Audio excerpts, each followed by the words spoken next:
¿Cuál es un secreto que tu familia te obligó a guardar y que todavía te atormenta? Cuando tenía 12 años, mi hermana mayor, Tessa, desapareció durante 3 días. Mis padres me dijeron que dijera que estaba visitando a una tía si alguien preguntaba. No existía tal tía. Regresó a casa con moretones y en silencio. Cuando le pregunté qué había pasado, solo dijo, no preguntes. Años después descubrí dónde había estado realmente y por qué era necesario mantener la mentira. Era septiembre y acababa de empezar 7º grado para mí. Tessa tenía 16 años, estaba en su penúltimo año de secundaria y tenía un pequeño grupo de amigas cercanas. Nuestra casa siempre era tranquila. Papá trabajaba muchas horas en una planta de manufactura, y mamá se mantenía ocupada con actividades comunitarias. No éramos especialmente unidas como hermanas, la diferencia de 4 años se sentía mucho más grande. Un miércoles por la mañana me desperté y vi que la cama de Tessa estaba vacía, lo cual no era raro. A menudo salía temprano para reunirse con sus amigas antes de la escuela. Pero esa tarde, cuando regresé a casa, todavía no estaba. Mamá estaba en la cocina, con el teléfono pegado a la oreja, hablando en voz baja. Le pregunté por Tessa después de que colgó. Mamá me dijo que Tessa estaba visitando a nuestra tía Rita en Lakewood por unos días. Cuando le señalé que no teníamos una tía Rita, mamá se aferró al mostrador de la cocina y me ordenó que dijera exactamente esa historia a quien preguntara. Nada de preguntas. Solo recordar lo que me dijo. Papá llegó temprano esa noche. Él y mamá hablaron en su habitación con la puerta cerrada. Sus voces subían y bajaban, pero no podía entender las palabras. Cuando salieron, papá se veía pálido y enojado. Cuando pregunté si Tessa estaba bien, insistió en que sí y me recordó que recordara lo que mamá me había dicho. Esa noche, me paré frente al espejo del baño practicando la mentira sobre la tía Rita en Lakewood. La repetí con diferentes entonaciones hasta que sonara natural. Nunca había mentido sobre algo importante antes. Al día siguiente en la escuela, la mejor amiga de Tessa, Bryn, me enfrentó en el pasillo antes de la primera clase. Sus ojos estaban rojos e hinchados. Me exigió saber dónde estaba Tessa, diciendo que no respondía el teléfono. Recité mi línea practicada sobre la tía Rita. Bryn me miró fijamente y dijo claramente que no teníamos una tía Rita. Insistí en que sí. Afirmé que simplemente no la visitábamos mucho. Ella comenzó a llorar ahí mismo en el pasillo. Un maestro se acercó para preguntar qué pasaba, pero Bryn simplemente se fue. Me quedé congelada. La mentira se sentía como una piedra en el estómago. Esa noche, mamá recibió una llamada que la hizo tomar las llaves de inmediato. Me dijo que me quedara en casa, cerrara con llave y no contestara el teléfono. Estuvo fuera durante horas. Me senté en el sofá mirando el reloj, demasiado nerviosa para cenar o hacer la tarea. Cerca de la medianoche, escuché un coche en la entrada. Mirando por la ventana, vi el coche de papá. Ayudó a Tessa a salir del asiento del pasajero. Se movía lentamente, con la cabeza baja. Cuando entraron a la casa, me quedé boquiabierta. Tessa tenía un moretón oscuro en la mejilla y el labio partido. Se abrazaba a sí misma como si tuviera frío, aunque la casa estaba cálida. Corrí hacia ella, preguntando qué había pasado. Me miró con ojos vacíos.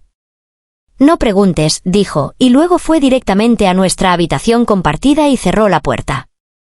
Mamá la siguió con una bolsa de farmacia. Papá se dejó caer en el sofá y se cubrió la cara con las manos. Cuando traté de preguntarle, me interrumpió y me recordó la historia de la tía Rita. Eso era todo lo que necesitaba saber. Durante 3 días, Tessa se quedó en nuestra habitación con las persianas cerradas. Solo salía para ir al baño.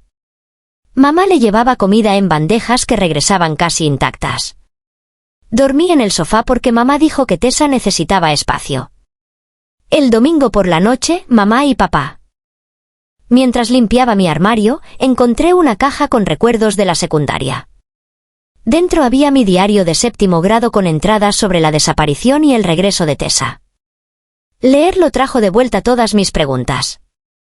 Esa noche, escuché sin querer a mis padres hablando en la cocina, sin darse cuenta de que ya había llegado. Mamá mencionó haber visto a la madre de Oscar en el supermercado, diciendo que su familia había regresado al pueblo. Papá preguntó de inmediato si había dicho algo sobre Tessa.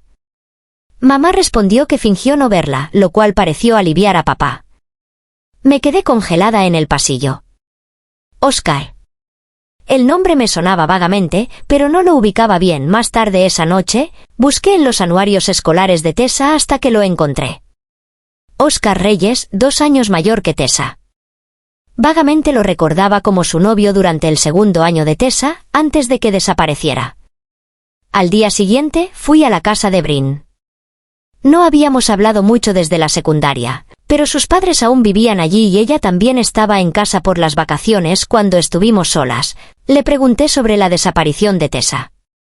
Brin se veía incómoda y dijo que eso había sido hace mucho tiempo. La presioné, preguntando si sabía que Tessa no estaba con una tía. Después de una pausa, reconoció que todos sabían que no había ninguna tía, pero que mis padres dejaron claro que no debían hacer preguntas. Cuando pregunté si tenía algo que ver con Oscar Reyes, sus ojos se agrandaron un poco. Parecía sorprendida de que no lo supiera. Brin explicó que Oscar era una mala influencia, controlador y celoso. Tessa había intentado romper con él varias veces, pero él siempre lograba convencerla de volver. Cuando pregunté si él le había hecho daño a Tessa, Brin dijo que debería hablar con mi hermana sobre eso. Llamé a Tessa esa noche. Sonaba sorprendida de recibir mi llamada. Rara vez hablábamos por teléfono. Le dije que necesitaba saber qué había pasado cuando tenía 12 años y ella desapareció. Después de un largo silencio, me preguntó por qué preguntaba eso ahora. Le expliqué que estaba cansada de no saber, de haber mentido por ella durante años sin entender por qué. Finalmente, dijo que vendría a casa el próximo fin de semana para hablar en persona. Tessa llegó el viernes por la tarde. Se veía diferente. Tenía el cabello más corto y una actitud más segura de sí misma. Esperamos a que nuestros padres se acostaran antes de sentarnos en la cocina con tazas de té. Cuando le pedí que me contara todo, Tessa respiró hondo y comenzó a explicar. Estuvo con Oscar, aunque no de forma voluntaria al principio. Habían terminado la semana anterior y él no lo tomó bien. La convenció de reunirse para hablar. Cuando llegó, él estaba con 2 amigos. Le quitaron el teléfono y la obligaron a subir a un coche. La llevaron a una cabaña de caza que la familia de Oscar tenía fuera del agua. Oscar le dijo que se quedarían allí hasta que ella entrara en razón y volviera con él. Cuando intentó irse la primera noche, él la golpeó. Eso explicaba los moretones y el labio partido. Le pregunté por qué nuestros padres no fueron a la policía. Tessa explicó que les había rogado que no lo hicieran. El padre de Oscar era policía y su tío juez. Su familia tenía conexiones. Oscar dejó claro que si decía algo, nadie le creería, o peor, que si lo harían, y su familia se encargaría de arruinar a nuestros padres. Al tercer día, los amigos de Oscar salieron a comprar más cerveza. Cuando él se quedó dormido, Tessa encontró su teléfono y llamó a papá. Papá fue con su amigo Dan, un exboxeador. La sacaron de allí. No fue tan simple como que Oscar la dejara ir. Papá y el padre de Oscar hablaron y llegaron a un acuerdo. La familia de Oscar se comprometió a mantenerlo alejado de Tessa si nuestra familia no presentaba cargos ni contaba lo sucedido. Parte de ese acuerdo era mantener la historia de la tía Rita. Expresé incredulidad de que todos fingieran que no pasó nada después de que Oscar la secuestrara y golpeara. Tessa explicó con amargura la realidad de la política en los pueblos pequeños. La familia de Oscar tenía dinero e influencia. La nuestra no. No era justo, pero era la realidad. Le pregunté si por eso casi nunca venía a casa. Confirmó que Oscar se había ido a estudiar fuera, pero su familia seguía en el pueblo. Cada vez que volvía, temía encontrarse con ellos. Cuando mencioné que mamá había dicho que su familia había regresado al pueblo, las manos de Tessa se apretaron alrededor de su taza. Dijo que por eso había aceptado hablar de todo esto. Merecía saberlo, por si alguna vez me cruzaba con él. Me advirtió que me mantuviera alejada de Oscar y su familia. Le pregunté si todavía representaba un peligro. Tessa dijo que no lo sabía, pero esperaba que no. El hecho de que hubieran regresado la preocupaba. Me aconsejó tener cuidado. A la mañana siguiente, ya estaba empacada para irse cuando pregunté por qué se iba tan pronto. Dijo que tenía trabajo al día siguiente, pero vi la verdadera razón en sus ojos. Estar en el pueblo le traía demasiados recuerdos dolorosos. Nos abrazamos más tiempo de lo habitual. Me pidió disculpas por haberme hecho mentir entonces y por haber cargado con eso todos estos años. Después de que se fue, le conté a mis padres que Tessa me había explicado todo sobre Oscar y la cabaña. Se intercambiaron una mirada que no pude interpretar. Mamá admitió que debieron habérmelo contado cuando fuera mayor, pero que con el tiempo se volvió más fácil simplemente no hablar de ello. Cuando pregunté si pensaban contármelo algún día, papá se veía cansado y dijo, probablemente no. Algunos secretos se vuelven parte de los cimientos de una familia. 2 semanas después, estaba haciendo compras en el supermercado local cuando noté a un hombre observándome desde el final del pasillo. Estaba en sus 30, con cabello oscuro y barba cuidadosamente recortada. Algo en su mirada me hizo estremecer. Cuando me di la vuelta para irme, se acercó. Me preguntó si era la hermana de Tessa, Mónica. Me congelé, entendiendo de inmediato con quién estaba hablando. Traté de pasar junto a él, pero me bloqueó el paso. Preguntó cómo estaba Tessa, añadiendo un comentario sobre que ella todavía contaba mentiras sobre él. Me enojé y le dije que sabía lo que le había hecho. Oscar sonrió, pero sus ojos seguían fríos. Afirmó que esos 3 días que pasaron juntos en la cabaña de su familia fueron idea de Tessa. Dijo que ella inventó la historia cuando se arrepintió. Cuando insistí en que eso no era cierto, su sonrisa se ensanchó. Me dijo que le preguntara a Tessa por cartas que supuestamente le había escrito después, o llamadas telefónicas. Afirmó que tenían una conexión que la asustaba y que era más fácil convertirlo en el villano que admitir lo que realmente quería. Un empleado de la tienda se acercó preguntando si todo estaba bien. Oscar se alejó con calma diciendo que solo estaba saludando a la familia de una vieja amiga. A mí me agregó que le dijera a Tessa que le mandaba saludos y que todavía pensaba en esos 3 días. Esa noche llamé a Tessa y le conté sobre el encuentro. Negó de inmediato haber escrito cartas o llamado a Oscar después. Le aseguré que sabía que mentía. Le expliqué que él estaba en la ciudad y me había recordado, aunque solo era una niña cuando ocurrió todo. Tessa dijo que necesitaba llamar a nuestros padres porque debían saber que Oscar se estaba acercando a mí.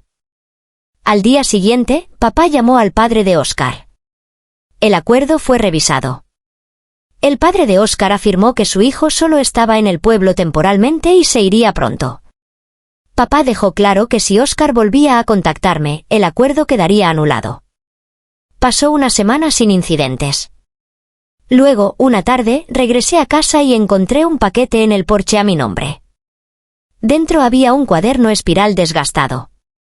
Lo reconocí de inmediato como del tipo que Tessa usaba en la secundaria. Al abrirlo, encontré páginas de entradas escritas con la letra de Tessa, describiendo una versión muy diferente de esos 3 días, una en la que fue voluntariamente con Oscar, donde los moretones fueron por accidente, donde inventó la historia del secuestro para no meterse en problemas por haberse escapado. La última página contenía una nota con otra letra. La verdad tiene muchas versiones.